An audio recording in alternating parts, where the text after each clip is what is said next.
નમસ્કાર. આપણે નાણાં બજાર અને મૂડી બજારની થોડી વાતો કરી લઈએ. 10 મિનિટનો વિડીયો બનાવીએ છીએ, બરાબર. એને જોયા કરજો, કારણ કે વાંચતી ઘડી આની બહુ જરૂર પડશે તમને. ઓકે, તો દેખો, આપણે બેટા વિત્તીય બજાર, બરાબર, ફાઇનાન્શિયલ માર્કેટની અંદર એક મુદ્રા બજાર હોય અને એક પૂંજી બજાર હોય. એનો મતલબ એક નાણાં બજાર છે અને એક મૂડી બજાર છે, બરાબર. તો મની માર્કેટ છે અને કેપિટલ માર્કેટ છે.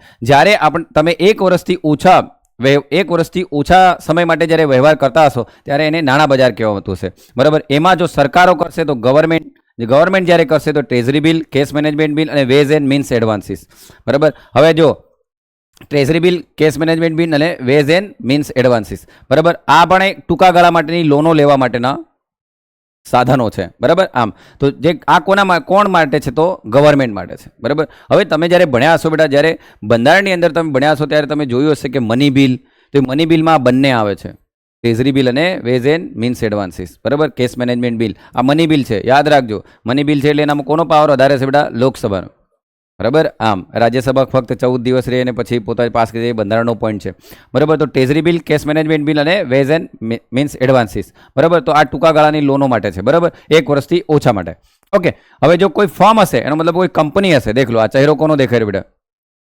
હા, આમ હમણાં જોરદાર છોકરાને લગ્ન કરાવી રહ્યો છે ભાઈ આ, બરાબર. આમ તો પ્રોમિસરી નોટ બેટા, પી નોટ્સની પ્રોમિસરી નોટ, બરાબર. પછી દેખો ફાઇનાન્શિયલ ઇન્સ્ટિટ્યુશન, તો deposit, call money, notice money, બરાબર, રેપો હેપો એના દ્વારા જે મેળવે છે એ.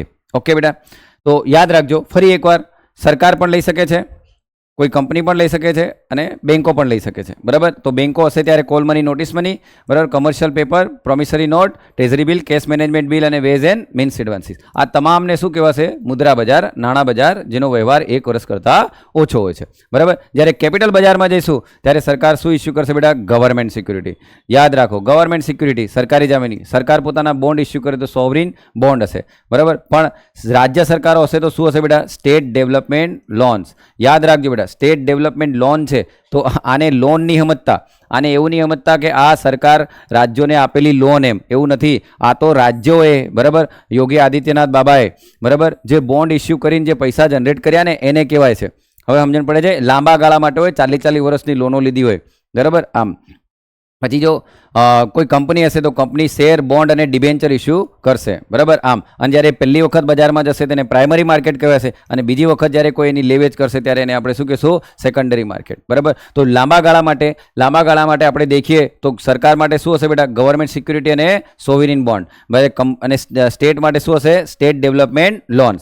જ્યારે કોઈ કંપની હશે તો એના માટે શું હશે? શેર, બોન્ડ અને ડિબેન્ચર, બરાબર. બોન્ડ ડિબેન્ચર યુકે અને યુએસએમાં અલગ અલગ બોલે છે એટલે એના બેઝ પર આપણે બોન્ડ અને ડિબેન્ચર બોલીએ છીએ, બરાબર. આમ પણ આપણે મોટે ભાગે બોન્ડ બોલીએ, કારણ કે આપણે પહેલેથી ગોરી ચામડીવાળા પહેલાં અંગ્રેજો રાજ કરતા હતા ને, એટલે આપણે બોન્ડ બોલીએ છીએ, બરાબર. અને એને અમેરિકન લોકો ડિબેન્ચર બોલે છે, બરાબર. આમ એના માટે કોઈ પાછું એના પીએચડી નહીં કરો છો તો what is the difference between bond and debenture? કોઈ ડિફરન્સ રેન ભાઈ, ચાલ આ પતી ગયું હે ને. તો આ પ્રાથમિક માર્કેટ અને દ્વિતીયક માર્કેટ આટલું છે બેટા, બરાબર. આનો તમારે વાંચવાનું છે. આમાં મેઇન પોઈન્ટ બેટા વેઝ એન્ડ મીન્સ એડવાન્સીસ છે, એને ધ્યાનથી વાંચી લેજો, કારણ કે સમાચારોની અંદર વારંવાર આયા કરે છે. જય હિન્દ. બેન્કિંગ ખતમ.